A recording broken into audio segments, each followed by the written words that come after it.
Hey everyone, welcome to my first podcast. Today we are diving into Gus Van Sant's 2003 film, Elephant. This movie is intense, unsettling, and completely different from your typical thriller. It's based on the 1999 Colombian high school tragedy, and Van Sant uses a really unique visual style to tell this story. We're going to talk about how the build suspense the film's place in the thriller genre and what makes his directing choices so powerful. Let's get into it. So first, what is Elephant about? The film follows several high school students, during an ordinary day that turns tragic when two students carry out a school shooting. But here's the thing. Van Sant doesn't tell the story in a traditional way. Instead of following one main character, as usual, we follow multiple students through overlapping timelines. We see the same moments from different perspectives, which creates this eerie sense of inevitability.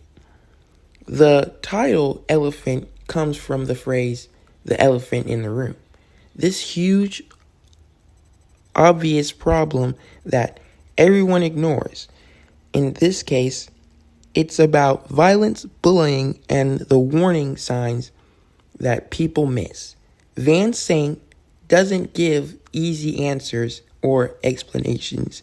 He just shows us what happens, almost like a documentary. Now, let's talk about Van Sant's visual style, because it's really what makes this film stand out. One of the most noticeable things is the long, continuous tracking shots. The camera literally follows characters from behind as they walk through the school hallways. These shots can last several minutes without cutting, and they make you feel like you're just another student walking through the hallways. This technique does a few things. First, it creates a sense of realism. You're watching a movie and you're basically there. Second, it builds tension because we're following these characters in real time. We don't know what may come next. Every corner they turn could be danger.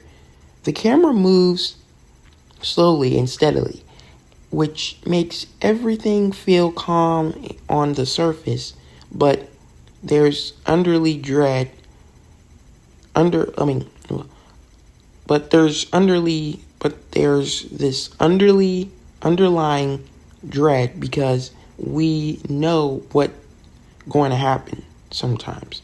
Van Sant also uses natural lighting and minimal music.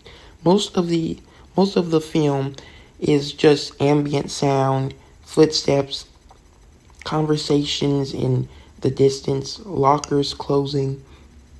This makes the violence, when it happens, feel more shocking because there's no dramatic music to prepare us for it to suddenly come. And brutal, just like real violence. Another interesting choice is how Van Sant frames his shots. He often places characters in the center of wide/empty hallways or open spaces. This makes them look small and vulnerable, like they're trapped in this massive, indifferent environment. The school itself almost becomes a character it's it's this maze like place where danger could be basically anywhere. So, where does Elephant fit in the thriller genre? It's definitely not a typical thriller. There's no hero trying to stop the bad guys, no race against time, no big action sequences. Instead, Van Sant uses suspense in a much quieter, more physiological way. Traditional thrillers rely on what's called narrative suspense, where we're basically waiting for something to happen, and the tension builds as we get closer to that moment. Elephant uses this, but in a really unconventional way. We know from the beginning that something terrible is going to happen. We've seen the two shooters receiving their weapons in the mail.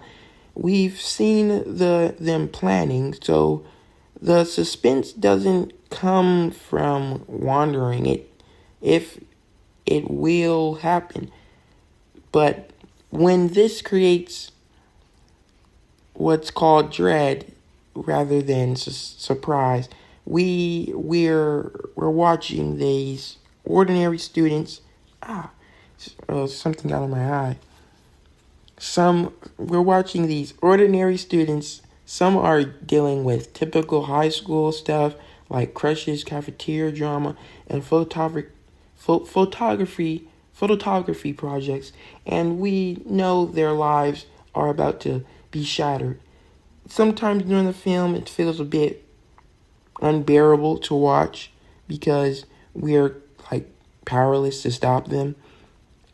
Van Sant also plays with time in a way that adds to the suspense because we see the same events from different perspectives. We start to piece together the timeline. We realize, oh, this character was in the cafeteria at the same time the shooters were in the library. It's like watching a countdown, and every repeated moment brings us closer to the violence. The film also subverts typical thriller expectations. Usually, thrillers give us clear motivations for the villains. They want money, revenge, power, but Van Sant barely gives us any explanation for why the shooters do what they did/do. Do. We we see them playing violent video games and watching Nazi documentaries, but the film doesn't say these things cause the violence. It just shows them being weird. This is unsettling because we want answers, but Van Sant refuses to give them to us. Okay, so now impact and themes. What makes Elephant so powerful is how it forces us to confront uncomfortable realities. Van Sant doesn't glorify the violence or turn the shooters into monsters. He shows them as regular teenagers, which is actually more disturbing. The film also asks us to think about how violence can emerge from seemingly normal environments. The repetitive structure as also emphasizes how tragedy affects everyone differently. Each character has their own story, their own concerns, and then everything is suddenly interrupted by senseless violence. Some characters we barely get to know before they're gone, which reflects the randomness and tragedy of these events that sometimes could happen in real life, like, for example, COVID-19. Van Sant's minimalist approach, no dramatic music, no explanations, no clear resolution, leaves us with a lot to think about. The film ends up, it ends pretty quickly. It ends weirdly, just like the lives of the victims. Yeah. There's no closure, no lesson spelled out for us. We're left with the weight of what we've witnessed, basically. All right, so let's wrap it up. The conclusion. Elphant is a masterclass in visual storytelling and suspense. Gus Van Sant uses long tracking shots, natural sound, and a fragmented timeline to create a film that's both realistic and deeply unsettling. It fits into the thriller genre, but it breaks a lot of the rules. There's no hero, no clear motivation, no satisfying resolution either. Instead, Van Sant gives us something more honest and more difficult to watch.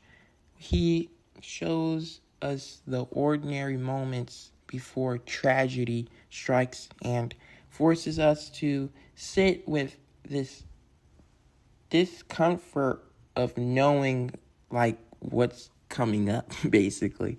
The film's visual style, those long, steady shots following characters through empty hallways, creates a sense of dread and that stays with you long after the credits roll. Sort of. Yeah. Elphant isn't an easy watch for some people, maybe, if you're really emotional, but it's an important one.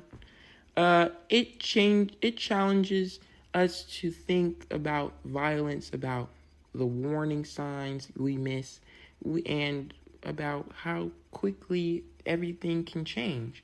Van Sant's approach proves that sometimes the most powerful thrills are the ones that don't follow the formula. Thanks for listening, everyone. If you want to learn more about or anything about Elphant, I've got some research sources linked in the description. Catch you guys next time if I upload again. But yeah, I also will provide the link for the movie.